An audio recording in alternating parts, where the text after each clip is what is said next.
Keep all your game, highs and lows, highs and lows. It's all the same, highs and lows, highs and lows. Hi, Dumelang, annyeonghaseyo. Guys, welcome back to my channel. My name is Annah Pokubye, and if you are a returning subscriber, you already know I do really appreciate you guys. And if you are new to this channel, then welcome. So guys, welcome back to another video. So you guys gave me some questions on Instagram and YouTube. I have got the answers to those questions. So let's get right into it. We are in my kitchen. I don't have a chair yet, so I'm standing. It would have been better if I could sit and then my laptop in front of me. So when you see me look there, it's because I'm looking at my laptop where I've added the notes for you guys. Guys, quick question. Which day would you guys prefer that I upload? So I will be uploading a new video every week. Please let me know the day that you guys want me to upload, as well as the time. Otherwise I'll just pick a time, but yes. But anyways, let's get into it. So guys, question 1 says, I'm currently a banker too and would like to move to South Korea. My problem is that I have dependents, 2 kids and a husband. Can I still go to South Korea? And what I mean by can I go to South Korea, can I teach English in South Korea?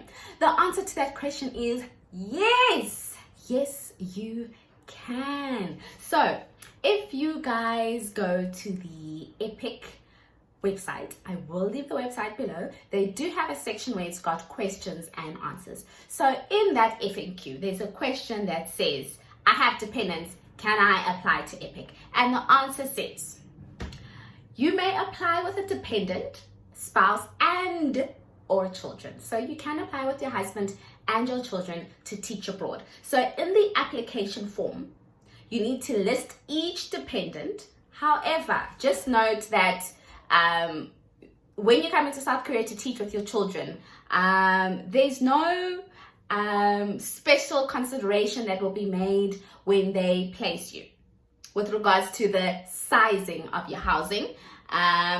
You will be responsible for all the matters relevant to your dependents and obtaining their visas.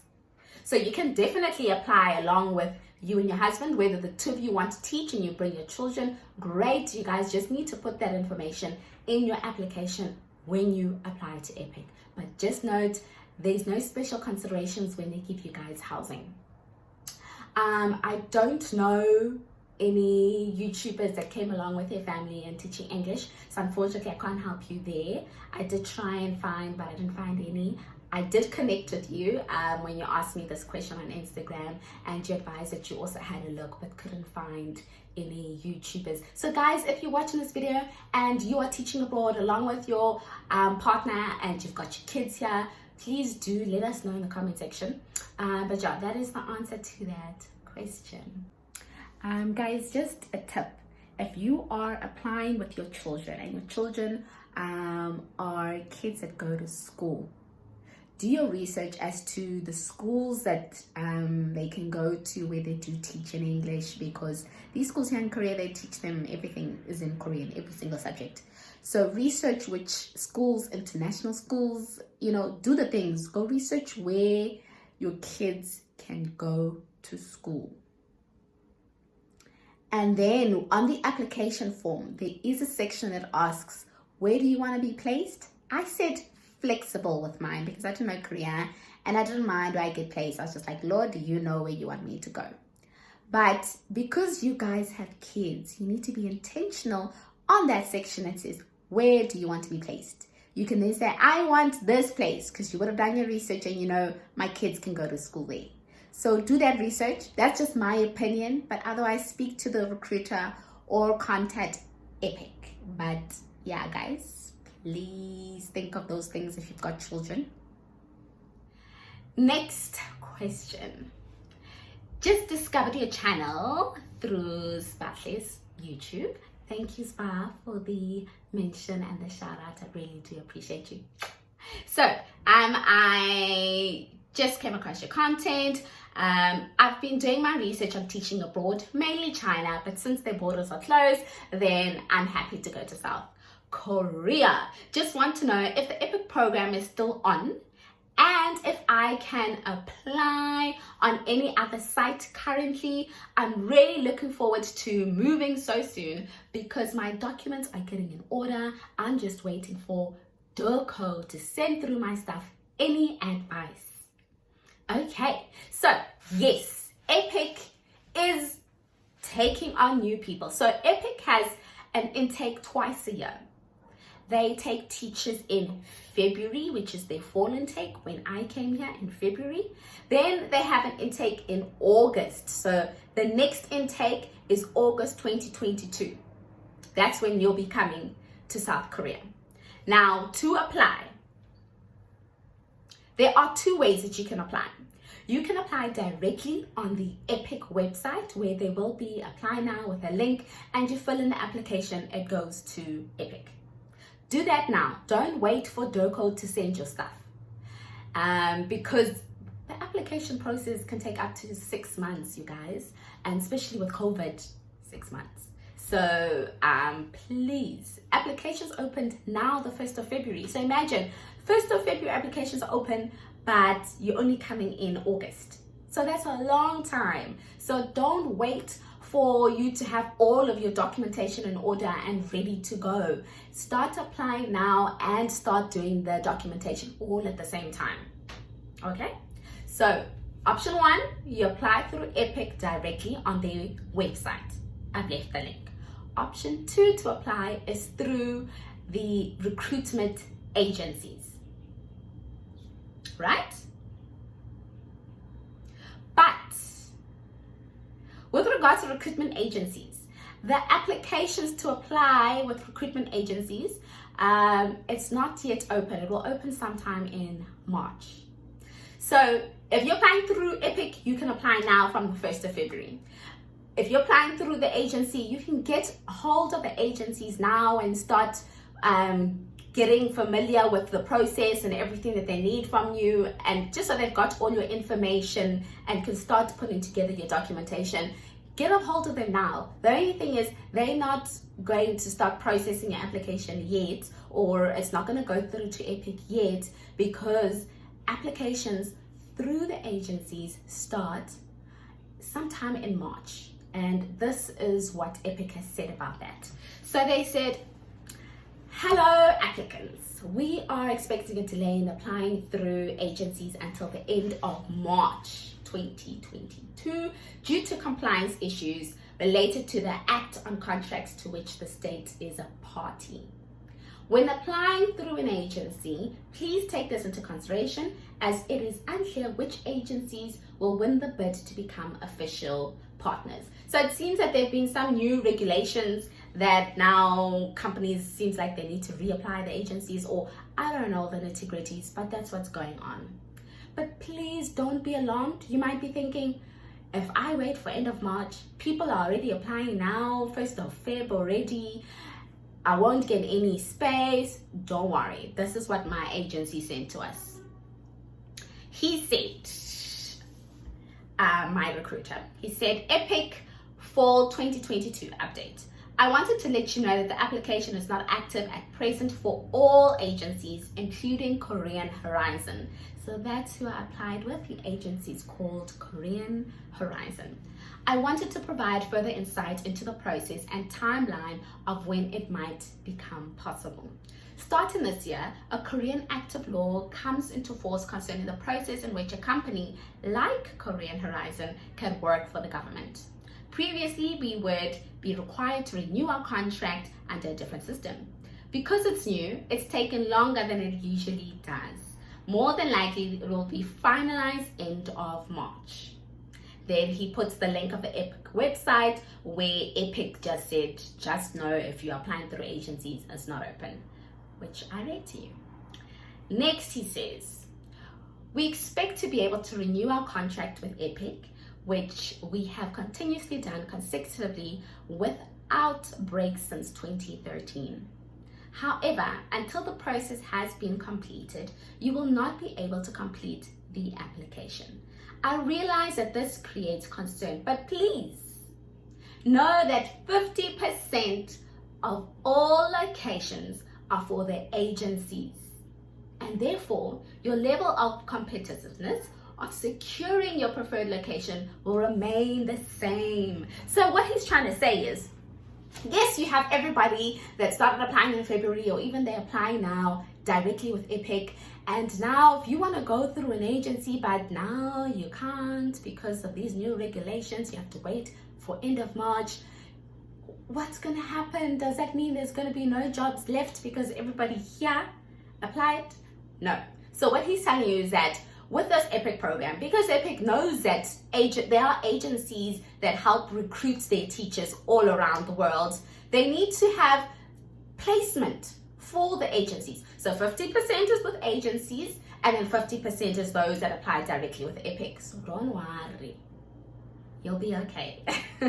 So yes, but please do get a hold of your agencies now already, because we are in March, and you want to just make sure that you have all the information you need, as well as they've got you on record, so when the time comes they can be like, yay, let's go, please go do the application. Now, talking about applying with an agency and applying directly, what is the difference? Okay, so when you apply with an EPIK directly, each applicant is allocated a dedicated EPIK coordinator at the interview stage. So this one is at the interview stage, you get an EPIK coordinator at the interview stage. But with a recruitment agency, right from the beginning, even just to ask, do I have everything? You have them to say, you need this documentation, and with this documentation, it needs to be in this format. Or no, that essay you wrote about why you want to teach in South Korea, it doesn't work. So the recruitment agencies help you along on every single stage of the application, which is why I decided to go that route. There's no difference really. You still get placed, the benefits are all the same, the contracts are all the same, because it's under EPIK. It's just with the agencies you get more help. They help you at every single stage. Whereas when you apply directly, you go on the website on your own, you fill in the whole application on your own, where you've got to put lesson plans, you've got to put essays, there's questions and answers that you need to do on there, and then it tells you to submit letters of reference, so recommendation letters, letters from your primary school, high school, whereas with the agencies, they then assist you with how to fill in that application form, what format or what they should be writing in your recommendation letter, the wording. It's so particular. So that's why I went with an agency. But yeah, that is on that question. Next question, is the air really polluted? Yes, so it's not just something that's just thrown out there. Even in the application form, there's a section that tells you, are you aware of the pollution in South Korea?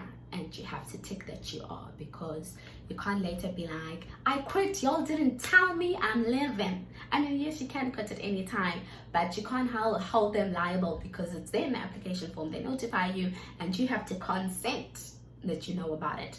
As for how is it, what causes it, and all of that scientific exact detail to the pollution in South Korea, I can't answer that, but you're more than welcome to just Google it and research it for yourself. You will definitely find some answers. But yes, there is pollution in South Korea. It's a thing. So get used to wearing a mask.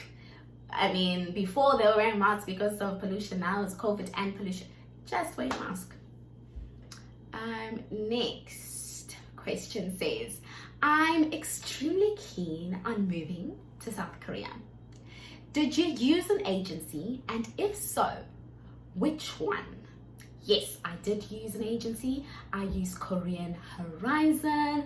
The recruiter there, his name is Alistair, and he was amazing. Amazing. I say amazing because he assisted me every step of the way. Although I found at times I was just like, really? I have to redo that? Why? But it was for my own good to ensure that I got here. So yeah, he's great. His attention to detail is amazing. He really does care for his applicants.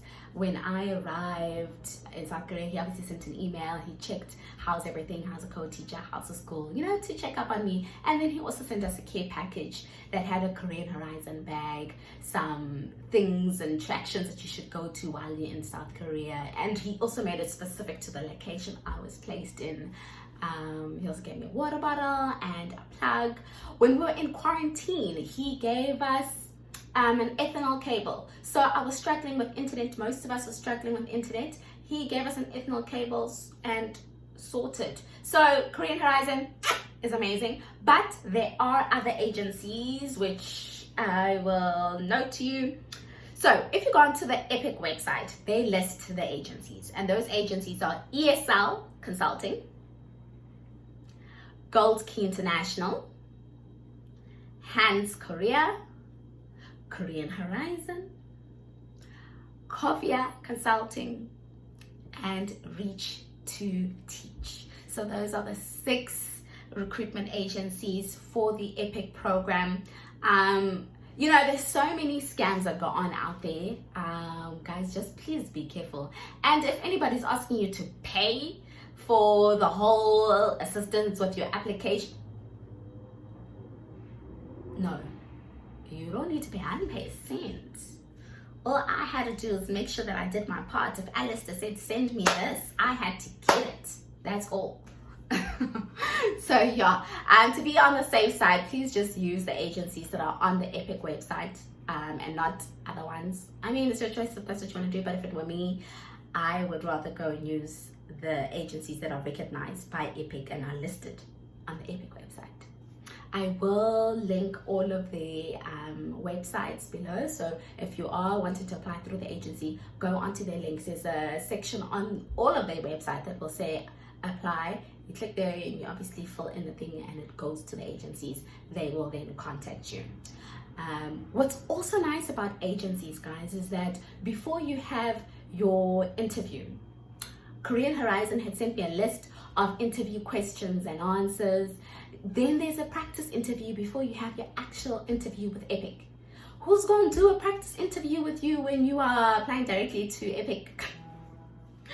But if you got it, you got it, guys. It's just like any other job. It's really any other job interview, I must be honest. So you'll be fine whether you do the agency or you do EPIK. But those are the pros and cons of directly EPIK and the agencies. I do know some people say when you apply directly with EPIK, you get things are done quicker and sooner because now you're not going through any third parties. It's straight with EPIK, so that's a pro there.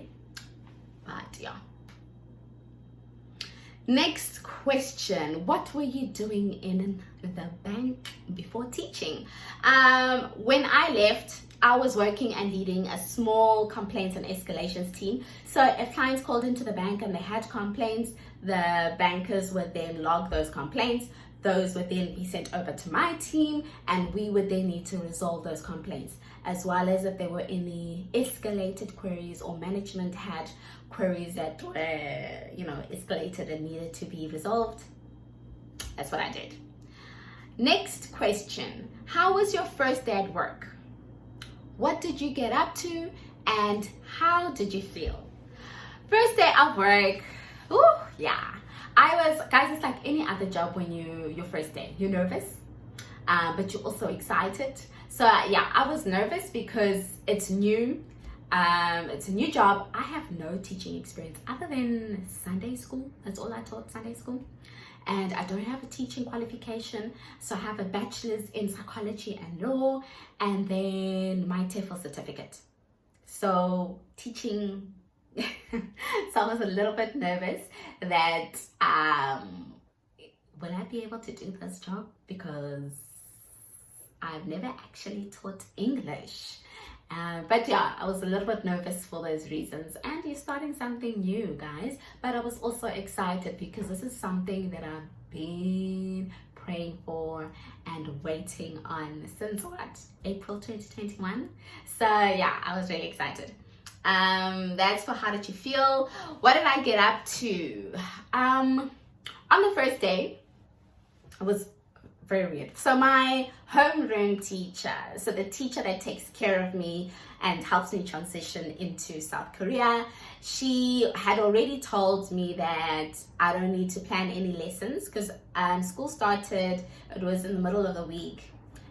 So she was like, nah, you don't need to start any classes yet. You'll only start teaching from next week. And when you do start teaching next week, that week is all about teaching about you in South Africa. So that's all I needed to prepare.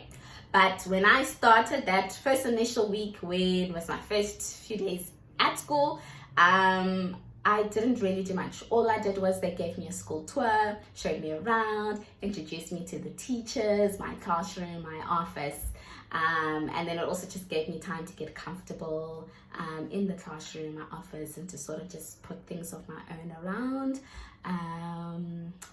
What else did I? That's about all I did. And then I just sat around and I was on Instagram, YouTube, you know, things to keep me busy because there was no teaching involved.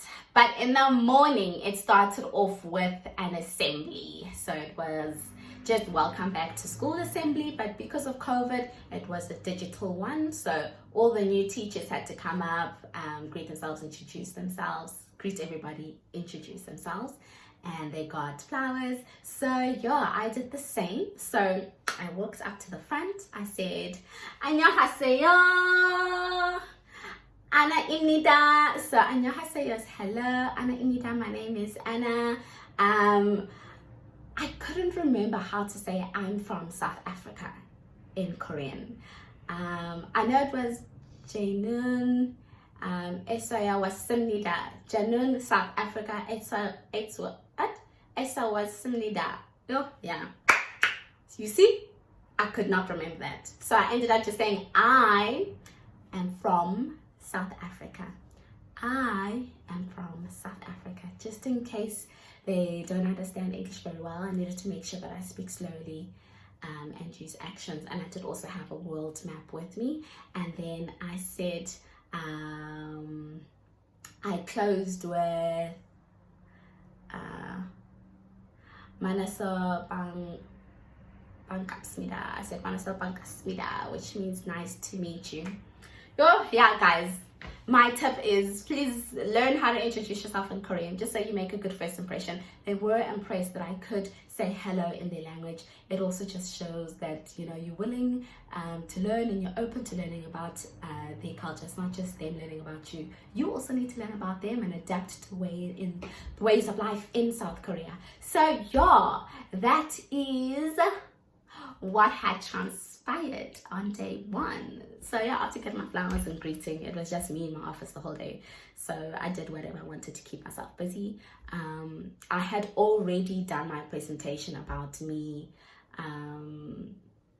the days that I was in quarantine, so that was done.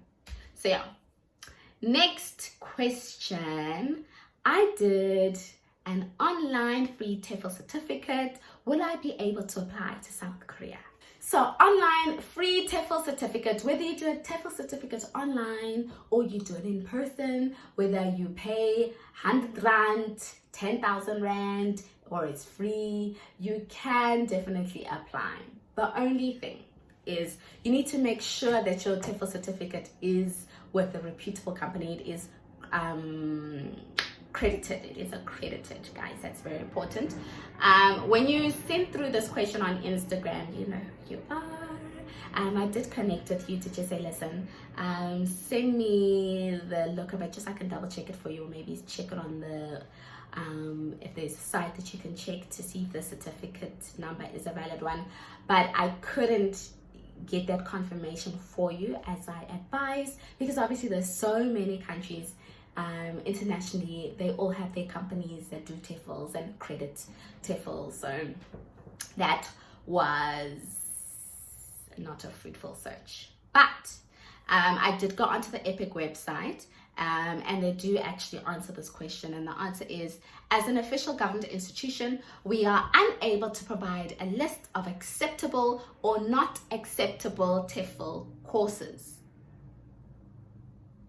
Generally, most courses with a minimum of 100 hours through accredited providers will be acceptable, but applicants should also be wary of programs that can be completed quickly or with little effort. The overall quality and content of the program will be considered when evaluating the application, and it does then also say that if you all wanted to check whether all is good with your TEFl certificate, that they do recognize it, they're happy with it, you can send them an email or otherwise ask your recruiter. Remember, with your recruiter, if there's any issues, they will let you know before come interview day, which is what I also love about the agencies, is I know the problems before interview and I can fix it by the time I have my interview. Bob's your uncle. So that is that question. Next one. Hey sis, I'm from Botswana and we are non-native speakers. Do I stand a chance of teaching in South Korea? And I'm also about to finish my degree. On this one, oh guys, they are so, EPIK is so specific on what they want. They want native English speaking. So it says their answer on the EPIK website with regards to that question says, due to current E2 visa laws. So this is not even an EPIK thing. This is for when you apply for your visa, and because you'll be teaching English in South Korea visa, there are specific requirements that you need to meet, and those are, you need to be a native English speaker from these countries, and the countries are United States, the UK, Canada, Australia, New Zealand, Ireland, or South Africa. So these are just the requirements under the E2 visa. They do have a note for India to say, under the CEPA agreement, Indian citizens are eligible for positions if they meet all other requirements and hold a teacher's license in English. Please inquire with the EPIK office, and it gives their link. But yeah, from what I've read, it seems that you wouldn't be able to teach through the EPIK program if you are not from the listed countries, and that again, it's the US, UK, Canada, Australia, New Zealand, Ireland, or South Africa. So if you are not from those 7,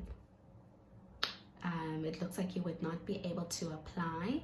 However, then again, there's a question on the EPIK website that says, will EPIK acknowledge a bachelor or master degree that is obtained outside one of the 7 countries EPIK hires from? No.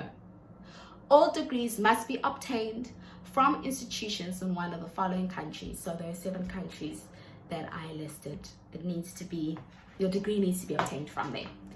So yeah guys, that is all the questions and answers. Thank you so much for sending them through. I hope you all received an answer to your question and you're happy with it. If you have anything else that you'd like to know, please do put it in the comment section below. Seeing that applications are open, or if you're applying through agencies, they will be opening end of the month. I will get on to just recording how to fill in the application form. So I will take you through my application form, and then I'll do a video on the documentation needed. Or otherwise, you guys can just search on YouTube. There's so many YouTubers that have noted what you guys need. But yeah, I think it's also important that I then go through the benefits of applying to teach with the EPIK program. So what are you getting out of it? What is the salary and all of that jazz? But do check out Sbahle's channel. So she recently just uploaded a video. I'll put it somewhere here and put her details in the description box. So Sbahle is teaching in China, English in China. But she has just uploaded a video on her channel where she talks about teaching English in the various countries. And then she goes through the different requirements. So maybe in one of the other countries you can check out. Yeah.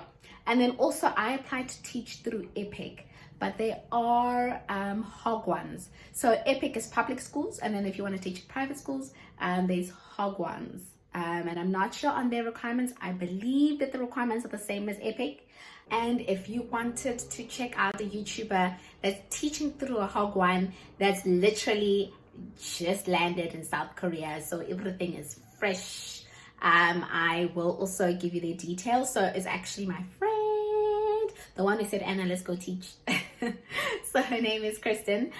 She just arrived in South Korea teaching through Hogwon, so she's currently in quarantine, and their quarantine process is a little bit different from ours, but it's the same. You sitting around for a few days doing nothing and having food that you question.